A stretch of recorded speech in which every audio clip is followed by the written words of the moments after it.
investigadores nivel 1. Ha sido galardonado en 2 ocasiones con el Premio de Investigación UAN 2021 y 2022 y con el primer lugar en la Feria de Ciencias e Ingenierías Chiapas 2023. Actualmente se desempeña como investigador postdoctoral en la Universidad Politécnica de Tapachula. El doctor Montes se especializa en el estudio de microcontaminantes en el ambiente. Ha publicado 6 artículos científicos en revistas internacionales del JCR y es revisor en 3 revistas de circulación internacional: Chemosphere, Arabian Journal of Chemistry, Material Science and Semiconductor Processing. Además, pertenece a la Sociedad Mexicana de Aguas AC y al Comité de Jóvenes Líderes de la Asociación Latinoamericana de Desalación y Reuso del Agua. A continuación, cedemos la palabra al doctor para que pueda proceder con su ponencia. Muchas gracias por la presentación. Bueno, como dijo la moderadora, mi nombre es Kirbet López Velázquez. Actualmente me desempeño como investigador postdoctoral en la Universidad Politécnica de Tapachula. Por supuesto, CONACYT es la instancia financiadora y estoy comisionado aquí en la universidad.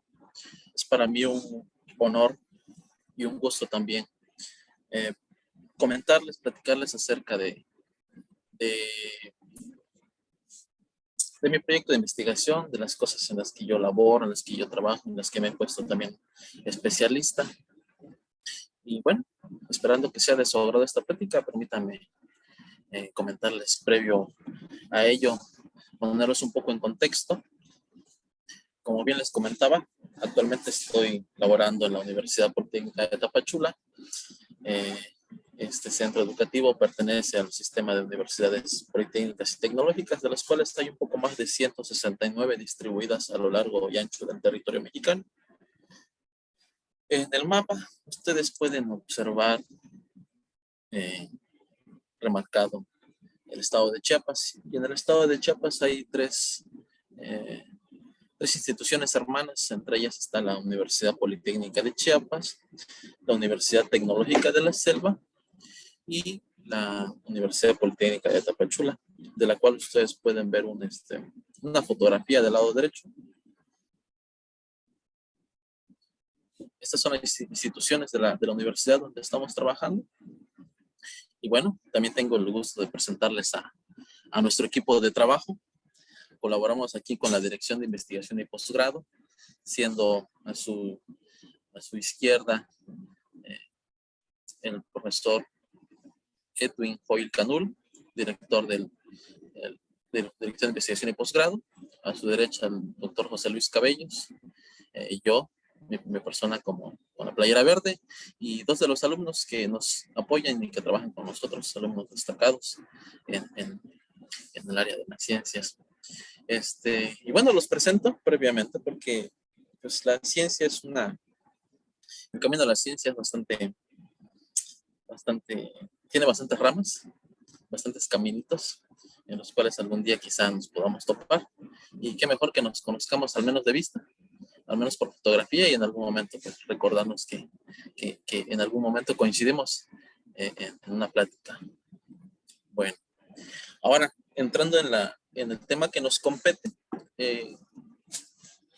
si recordamos el título de la plática, se titula Xenoestrógenos en el ambiente, detección en agua residual y evaluación del riesgo ambiental. Pero vamos a definir primeramente qué son los estrógenos. Los estrógenos son los antagónicos de los andrógenos. Los estrógenos son aquellas sustancias que permiten el desarrollo de características sexuales femeninas. Ejemplos de estrógenos son las hormonas estradiol, estrona, estriol. Esos son los estrógenos.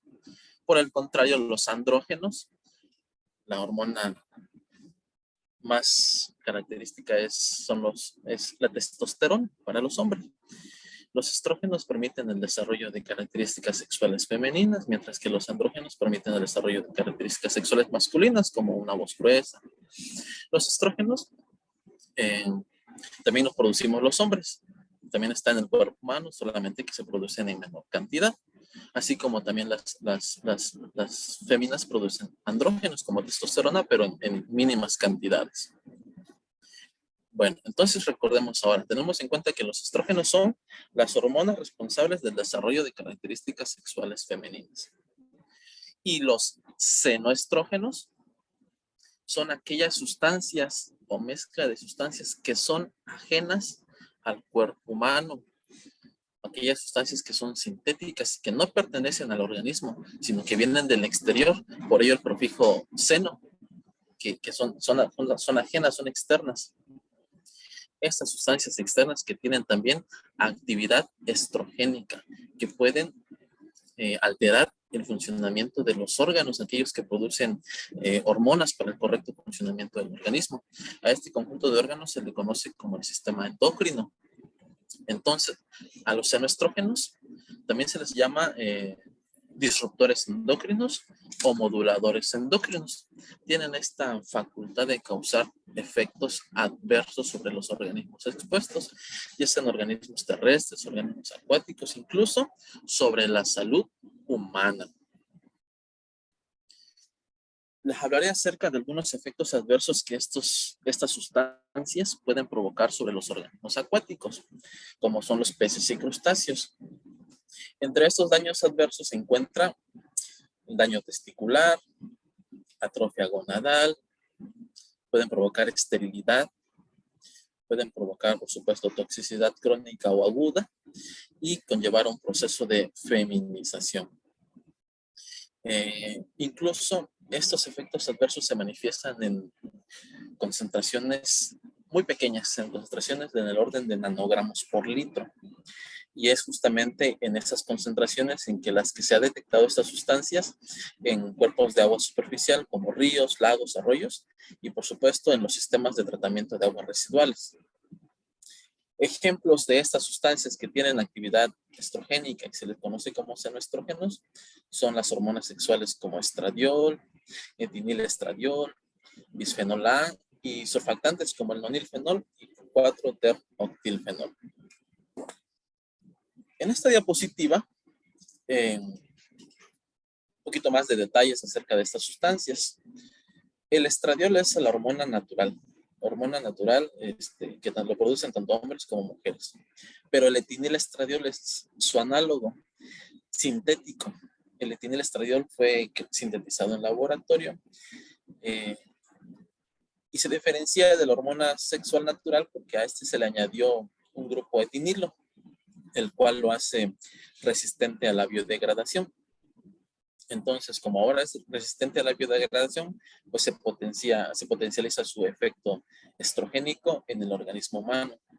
Etinilestradiol es una sustancia que se utiliza ampliamente como método anticonceptivo en la mayoría de los métodos hormonales y la consumen tanto hombres como mujeres. De eso no cabe duda. Se utiliza como método anticonceptivo, como en procesos de reemplazo hormonal para adquirir características femeninas. Se utiliza también en la ganadería y en la acuacultura. El bisfenol A, por su parte, es un monómero, es un precursor de productos plásticos. El bisfenol A ha sido ampliamente estudiado porque se ha utilizado o se utilizaba hasta hace algunos años de manera indiscriminada en la fabricación de recipientes plásticos que eran utilizados para el almacenamiento de alimentos y bebidas. No descartamos que se siga utilizando, pero afortunadamente hoy hay otros avances tecnológicos que permiten el reemplazo de estas sustancias.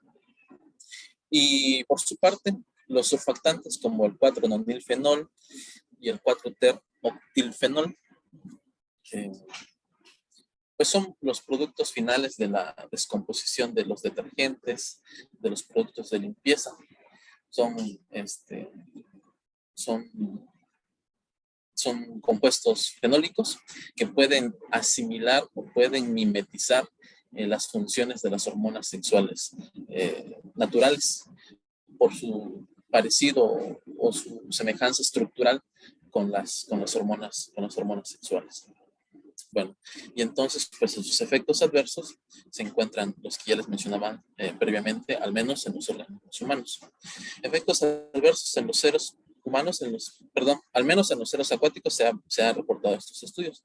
En los seres humanos todavía no hay literatura científica que hable acerca de estos efectos adversos por su exposición, pero no se descarta que sea un riesgo potencial para la salud humana. Una de las características de estas sustancias, de los senoestrógenos, que también se les conoce como microcontaminantes o contaminantes emergentes, es que carecen de regulación, ya que recientemente, en las últimas décadas, se le ha prestado mayor atención. Sin embargo, algunas agencias internacionales se han abocado o le han prestado el interés a sugerir, a recomendar niveles máximos en agua residual, en agua superficial, con el fin de proteger la vida acuática. Entre estos organismos internacionales se encuentra la Unión Europea, por supuesto, el Ministerio de Medio Ambiente y Cambio Climático en Canadá, y un nivel más abajo, en este sentido, se encuentra la EPA, la Agencia de Protección del Ambiente de Estados Unidos. Si nos fijamos en la tabla, vemos que han recomendado concentraciones máximas en agua superficial en el orden de nanogramos por litro o microgramos por litro. Son cantidades muy pequeñitas. Casos particulares, por ejemplo, para las hormonas sexuales como estradiol y etinilestradiol, vemos que sus máximos son 1 nanogramo por litro, ¿sí? Y para etinilestradiol, la hormona sintética, es 0.5 nanogramos por litro, lo que se ha recomendado, porque se ha estudiado que concentraciones superiores a esta producen efectos serios, efectos graves sobre los organismos acuáticos expuestos. Por efectos graves como los que ya habíamos mencionado, pueden inducirles esterilidad, puedes inducirles un cambio de sexo, puede inducirle un deterioro cromosómico, incluso atrofia en sus órganos reproductores. Una particularidad de etinilestradiol, que es la hormona sintética, es que es mucho más estrogénica que el estradiol, que la hormona natural. Aproximadamente es el doble, posee el doble de estrogenicidad que la hormona sexual estradiol.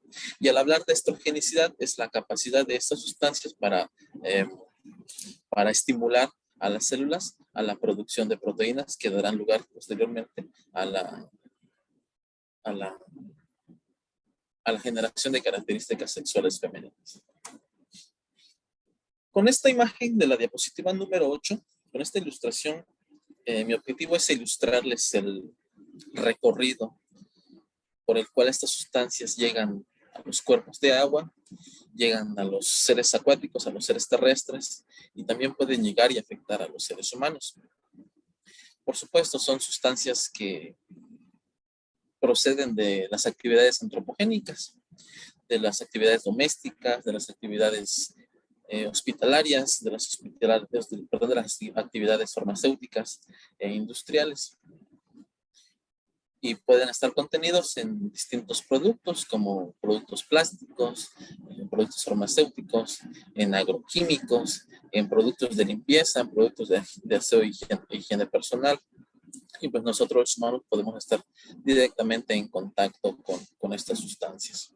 Por el otro lado, estos contaminantes también pueden estar contenidos en las descargas de agua residual, que en el mejor de los casos pueden llegar a una planta de tratamiento de agua residual. Sin embargo, son removidos parcialmente. Se ha reportado en la literatura que son removidos entre un 20 y un 80%. En el peor de los casos, en el peor escenario, estos efluentes que contienen estos contaminantes pueden ser descargados directamente hacia los cuerpos de agua residual, principalmente los ríos, los lagos y arroyos, en donde pues viven distintas especies acuáticas y de donde se toma también agua para riego e incluso agua para consumo humano. Recientemente se ha reportado en estudios realizados en 2021 en Colombia, en Brasil y en Colombia, la detección de sustancias estrogénicas como las hormonas sexuales estradiol y etinilestradiol en niveles de 23 nanogramos por litro. y esto en agua potable, muy superior a la concentración recomendada por la Unión Europea para la protección de la vida acuática. Y bueno, estas sustancias también tienen la característica de que pueden bioacumularse y biomagnificarse. La bioacumulación, bueno, es el depósito de estas sustancias, ya sea en plantas, a través del agua de riego, o en los animalitos, por ejemplo, los peces o los seres terrestres como las vacas, los cerdos, los borregos. Se pueden depositar en su tejido graso, principalmente porque esas sustancias son lipofílicas. Entonces se bioacumulan, pero también se pueden biomagnificar a través de la cadena trófica, pasar de un organismo pequeño hacia uno más grande y seguirse tanto bioacumulando como biomagnificando y finalmente llegar hacia los consumidores finales, como son los seres humanos y otros organismos superiores. A manera de comentarios, los xenoestrógenos son ampliamente utilizados en la ganadería y en la acuacultura. Por ejemplo, en la acuacultura, al menos en el cultivo de la mojarra tilapia, los alevines que están en sus primeros días de vida se someten a una terapia de reemplazo hormonal, ya sea utilizando etinilestradiol, una hormona sexual femenina, o etiniltestosterona, una hormona sexual masculina. Ambas son sintéticas. Estas hormonas se les provee en el alimento, en la dieta, y les induce una reversión sexual.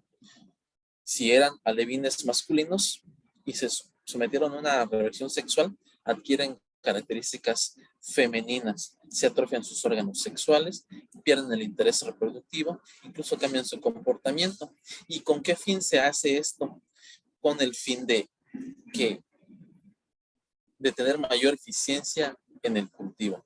Si los productores ingresan 1000 individuos, al no haber reproducción, cosecharán 1000 individuos.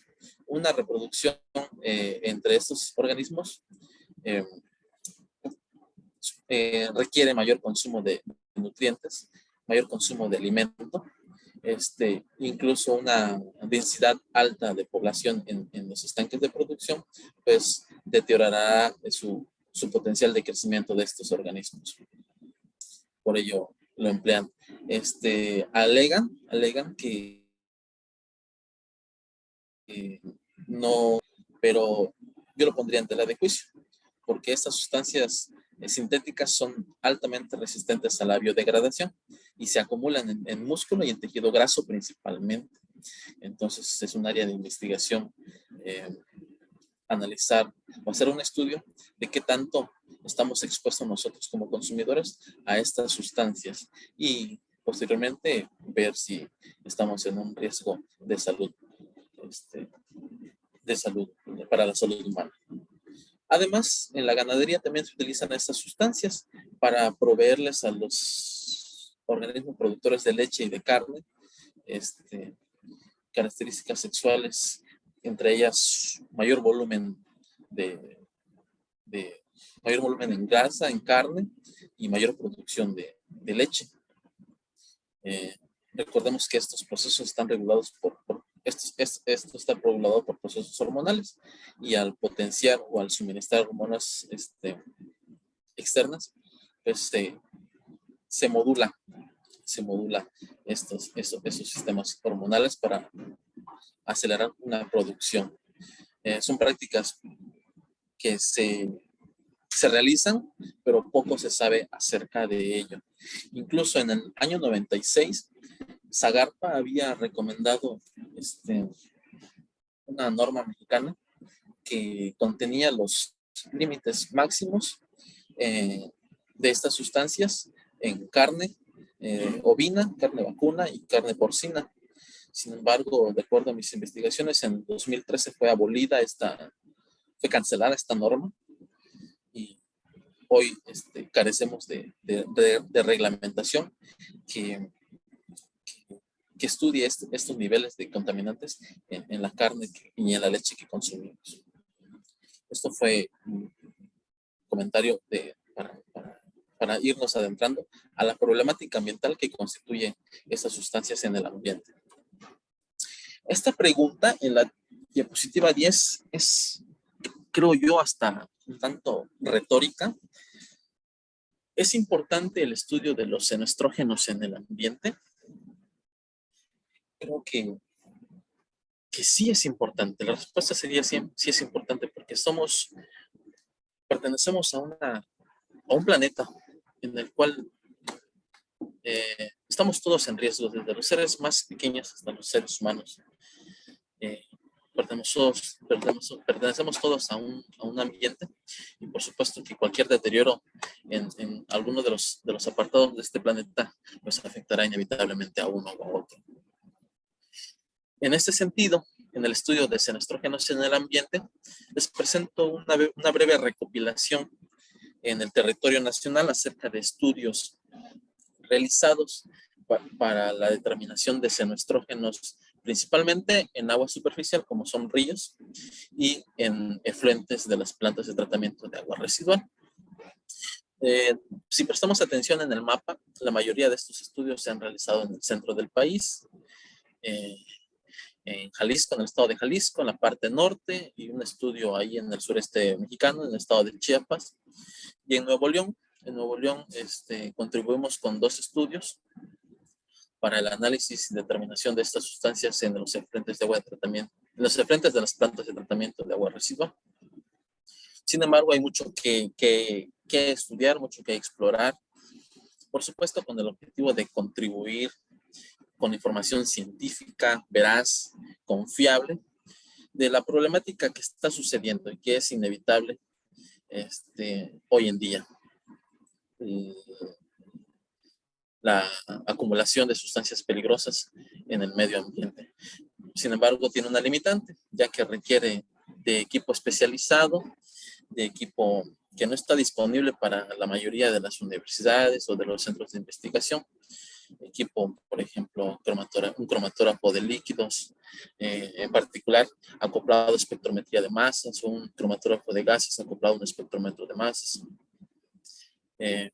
Y esto es requerido por la naturaleza de las muestras que se estudian, y por la naturaleza de las mezclas complejas también que llegan a formar en el ambiente. Por supuesto, esto es para contribuir en dado momento, en un futuro cercano, a la elaboración de políticas públicas que garanticen o que promuevan la protección de los sistemas acuáticos por el peligro que corren dado a estas sustancias, y inevitablemente también nosotros, los seres humanos, la población, corremos cierto riesgo, lo cual no se ha estudiado y es un área muy interesante de estudio. A partir de este momento les compartiré algunos resultados de un estudio que realizamos durante mi formación doctoral en el área metropolitana de Monterrey. Quiero comentarles que soy egresado de la Facultad de Ciencias Químicas de la Universidad Autónoma de Nuevo León. Entonces, este estudio lo hicimos allí en el área metropolitana de Monterrey. Estudiamos 4 plantas de tratamiento, las más grandes del área metropolitana de Monterrey. Entre ellas la planta de tratamiento Dulces Nombres, la planta norte, la planta noreste y la planta AIPSA. En la figura en el mapa ustedes pueden ver la localización de estas 4 plantas de tratamiento. Están distribuidas a lo largo de oriente a occidente en el área metropolitana de Monterrey. Cabe mencionar que estas plantas de tratamiento, de acuerdo a datos del Sistema de Agua y Drenaje de Monterrey, tratan aproximadamente el 90% del agua residual que se produce en la región. Y sus efluentes ya tratados, sus efluentes finales son descargados a los ríos Pesquería, a los ríos Santa Catarina, al río Sabinal, y los cuales posteriormente convergen con el río San Juan, el cual atraviesa también parte de Tamaulipas, para después unirse con el río Bravo y desembocar finalmente en el Golfo de México. Entonces, es parte de lo que yo les comento, todos estamos interconectados, no somos células aisladas, estamos interconectados de alguna manera. Como comentario, como dato, el área metropolitana de Monterrey es la segunda región más poblada en México, con una población superior a los 5 millones de habitantes, y es una de las zonas más industrializadas del país, lo cual se sugiere ha contribuido para la emisión de distintos tipos de contaminantes de este tipo hacia el medio ambiente. En estas ilustraciones de la figura de la diapositiva 14 se muestra un esquema general de una planta de tratamiento de agua residual. Se muestra el influente, la entrada a las plantas de tratamiento, donde el agua está muy cargada de materia orgánica con niveles de demanda química de oxígeno superiores a las 800 unidades. Sin embargo, estas plantas son excelentes para remover la materia orgánica suspendida, y cumplen muy bien con las normas oficiales mexicanas, la NOM 001, 002, 003, en cuanto al tratamiento de aguas residuales. Tienen un excelente sistema de desinfección del agua por cloración, incluso por radiación ultravioleta. Y es ahí donde tomamos las muestras de agua residual, en la entrada, en un punto medio, y en el efluente final, el efluente desinfectado, el cual es ya descargado hacia los ríos que les comentaba anteriormente. Para la toma de muestras, en cada punto recolectamos 2 litros de agua en frascos de vidrio, los cuales fueron previamente lavados de manera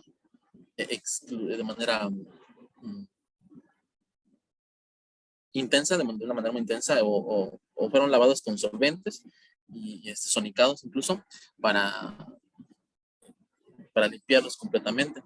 Una vez tomadas las muestras, se transportaron en hielo y se guardaron en el laboratorio en refrigeración entre menos 15 y menos 20 grados hasta que llegase el momento de analizarlas. Lo recomendable es tomar las muestras, transportarlas al laboratorio y procesarlas inmediatamente. Sin embargo, si eso no fuese posible, se pueden almacenar por un periodo de 15 o hasta 28 días. Y el procesamiento de las muestras consiste de la siguiente manera. Nosotros utilizamos la extracción en fase sólida, en la cual primeramente hay que filtrar las muestras para eliminar la materia suspendida, la materia orgánica y material particulado que pudiese estar en las muestras. Se utilizaron cartuchos de extracción en fase sólida, los cuales contienen un material sorbente que está funcionalizado con distintos grupos que retendrán los compuestos de interés.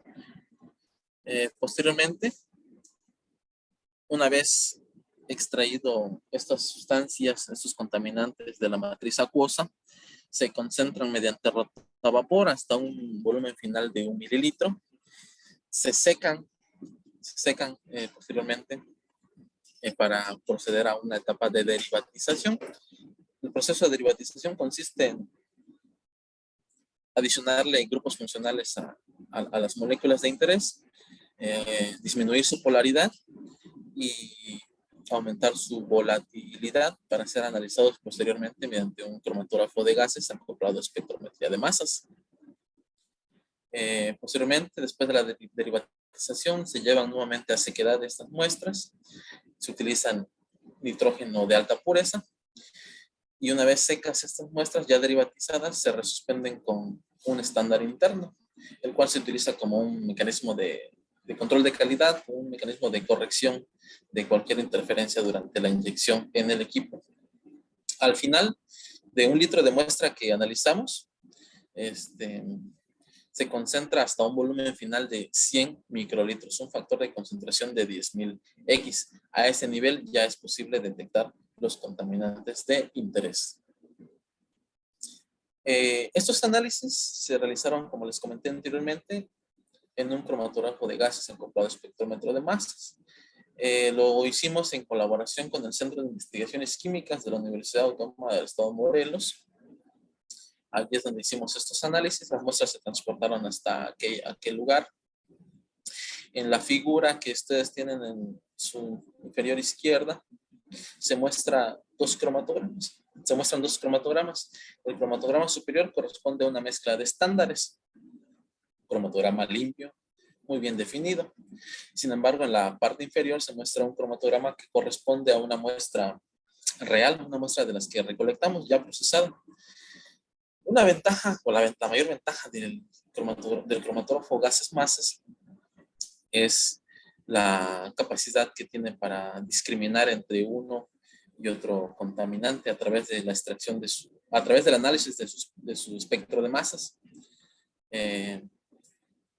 Como son muestras complejas, no basta con comparar los picos ni su tiempo de retención.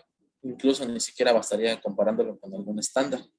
Es necesario extraer su espectro de masas, el cual es una huella química de esta sustancia, y mediante ello, mediante su tiempo de retención y su espectro de masas, se confirma la presencia de estas sustancias en la muestra de agua residual. Entonces es así, desde las bondades y de las características que resaltan a esta técnica analítica. En la siguiente diapositiva les muestro los resultados de este estudio. Se muestran dos campañas de muestreo, invierno y verano. Era de esperarse en el lado izquierdo de la figura. Se observaron en los influentes de las plantas de tratamiento, en el agua cruda, en el agua no tratada, se encontraron los mayores niveles de estos contaminantes, en el orden de nanogramos por litro, concentraciones por arriba incluso de los 400 nanogramos por litro, para el caso del bisfenol A y del contaminante etinilestradiol. Etinilestradiol en la barra de color roja. Observemos y prestemos atención que está presente en todos los puntos estudiados. El etinilestradiol está presente en las 4 plantas de tratamiento, en la entrada, en el punto intermedio, incluso en el efluente final. Se encuentra esta sustancia destacada en color rojo. Y eso se atribuye a su resistencia, a su persistencia, a la biodegradación, lo que lo hace y lo convierte en un contaminante de especial interés por esta característica. Estos resultados son similares a otros estudios donde se han detectado, por supuesto, estas sustancias en el orden de nanogramos por litro. Vemos también que en la etapa de verano, en la parte inferior de la gráfica, la concentración o los niveles de estas sustancias incluso incrementan con respecto en la etapa de tratamiento. En algunos casos, por ejemplo, en la planta de tratamiento número 1, los niveles de la barra roja del etinilestradiol son superiores incluso en la salida, que son mayores que a lo detectado en la entrada. Y esto se puede deber al efecto de la temperatura, que va liberando, favorece la liberación, favorece la dispersión de estas sustancias en los lodos, en las paredes de los reactores, e incluso favorece su solubilidad y mayor dispersión en las muestras de agua residual. Algo interesante y que hay que destacar es que incluso en la salida, en los efluentes finales, en los efluentes desinfectados, es posible aún detectar estas sustancias. ¿Y a dónde van a parar esos efluentes finales? Pues a los ríos que les comentaban anteriormente. Y todas las plantas de tratamiento de agua residual descargan sus efluentes hacia los ríos más cercanos. Estratégicamente, las plantas de tratamiento de agua residual están cercanos a ríos que fungen como cuerpos receptores. Entonces, pues hay una problemática que es latente actualmente. Estos niveles fueron superiores, tanto lo detectado en los influentes como en los efluentes fueron superiores a los niveles recomendados por la Unión Europea para la protección de la vida acuática. Aún así, aunque estos efluentes fuesen depositados en los ríos y ocurriese un efecto de dilución, en algún momento se decía que la dilución era la solución para la contaminación. En este caso no aplica porque aún fuese diluida en un factor de 5, de 10 o 20 veces, los niveles en el ambiente superan por mucho las concentraciones recomendadas para la protección de la vida acuática. Y bueno, parte de nuestro estudio también consistió en evaluar un posible riesgo ecológico. Esto lo realizamos mediante la estimación de los de los cocientes de riesgo, los cuales es una división, es la relación entre lo detectado en el ambiente, los niveles detectados en el ambiente, entre la concentración prevista sin efecto, la concentración que no sugiere un límite seguro, sino que sugiere más bien un límite en el cual no se observan efectos en los organismos. Muy bien, si la concentración en el ambiente es igual a la concentración que se sugiere no tiene efecto, el cociente será igual a 1 y se sugiere un riesgo alto. Si es mayor a 1, el criterio es que se sugiere un riesgo alto porque las concentraciones en el ambiente son superiores a esta concentración que se recomienda que no tendría efecto en los organismos, ¿sí? Por debajo por niveles debajo de la unidad se sugieren riesgos medios, incluso menores a 0.1 se sugiere un riesgo bajo. Y esto se toma a partir de ya procedimientos establecidos por la Comisión Europea y otros organismos encargados del monitoreo en el medio ambiente. Tanto el mecanismo, la fórmula como los criterios ya están establecidos. Y en la tabla 3 tenemos los resultados que corresponden al cálculo de los cocientes de riesgo de los datos presentados anteriormente. Observamos aquí para los influentes valores de cocientes de riesgo superiores al menos para estradiol 78 unidades o para etinilestradiol 17.442 unidades, por supuesto superiores a la unidad, superiores a 1, lo cual sugiere un riesgo alto para los organismos acuáticos. En los efluentes ya tratados, en los efluentes desinfectados, cocientes de riesgo de 49 para el caso de estradiol y de 1.165 para el caso de etinilestradiol, que sugieren también un alto riesgo para los organismos acuáticos. Y en la columna extrema de la derecha, incluso aunque esos efluentes fuesen diluidos en un factor de 10, por ejemplo, sugieren aún un alto riesgo para los organismos expuestos. Todos estos datos y los valores que se utilizan como referencia provienen de estudios toxicológicos donde se incluyen distintas especies, distintos géneros, distintos niveles y se sugiere un valor de la concentración prevista sin efecto, englobando al menos el 95% de estas especies. Incluso se le aplica un factor de protección de 5, de 10, de 15, de 20 veces para proteger aquellas especies que pudiesen no haber estado incluidas en esos estudios toxicológicos. Ello está reportado ya en la literatura y estos valores podemos encontrarlos en las referencias que están en el pie de la tabla. En el lado derecho se muestra una gráfica que describe, por supuesto, cada uno de los puntos estudiados anteriormente. Estradiol y etinilestradiol destacan porque fueron detectados con frecuencia mayor al 80, al 90%, es decir, en la mayoría de los puntos estudiados, y representan un riesgo latente, un potencial riesgo ecológico para las especies acuáticas. El bisfenol A está entre un riesgo medio y un riesgo alto. El caso del 4-nonilfenol y el 4-octilfenol, bueno, de acuerdo a los resultados que obtuvimos, representan un riesgo bajo, pero no se descarta que en algún momento significan también un riesgo alto debido a que provienen de las actividades humanas, las cuales varían con respecto al tiempo, con respecto a las estaciones, con respecto a las dinámicas poblacionales.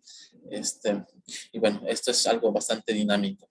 Y nuestro estudio aquí es donde adolece, porque solamente hicimos 2 muestreos, y en un invierno, un verano, solamente estudiamos el agua, no estudiamos ni los lodos, ni los sedimentos, y buena parte de estas sustancias podían estar incluso depositadas en los sedimentos. Sin embargo, ya les explicaba acerca de la complejidad de realizar estos estudios. Son estudios bastante incluso caros por los consumibles y por el equipo que se requiere.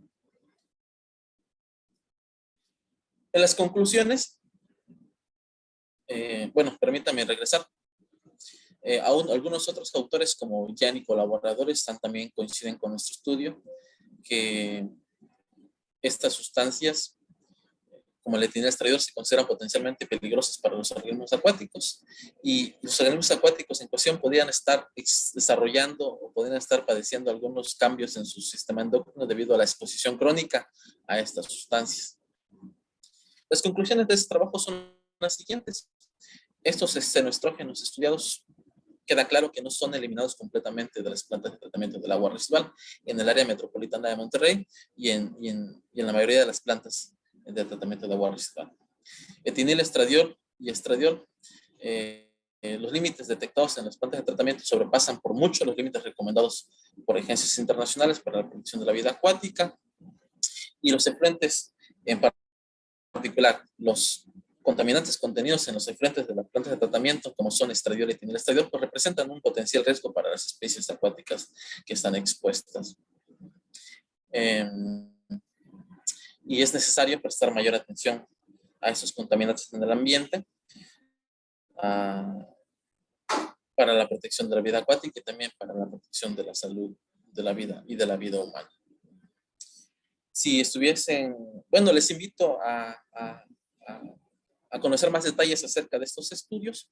Hemos publicado 2 artículos en donde se detallan se dan más detalles de esos estudios, publicados en la revista Environmental Pollution, Environmental Science and Pollution Research. En ella podrán encontrar más detalles incluso acerca de las técnicas analíticas, límites de cuantificación, recuperación, algunos análisis estadísticos que relacionan estas sustancias con las características propias del agua, como DQO, DBO, sólidos suspendidos totales. Y bueno, actualmente les quiero comentar que en mi proyecto postdoctoral que realizo aquí en la Universidad Politécnica de Tapachula, estamos desarrollando un proyecto similar en esta ciudad, una ciudad fronteriza. Estamos a escasos kilómetros de la frontera con Guatemala. La ciudad de Tapachula es la puerta de entrada hacia el centro del país y también la puerta de entrada hacia todos aquellos desplazamientos de migración internacional que en los últimos años ha aumentado.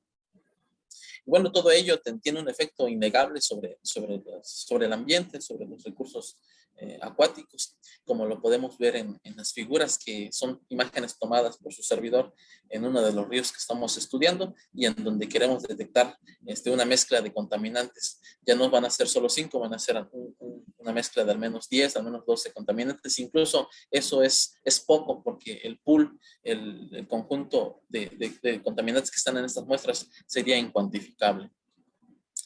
Eso es lo que estamos estudiando en esta ciudad, la ciudad de Tapachula, Chiapas, con una población superior a los 400,000 habitantes y que incrementa día con día por la llegada de más personas que vienen de Sudamérica, de Centroamérica, de Sudamérica, incluso de otros continentes como el continente africano, el continente asiático.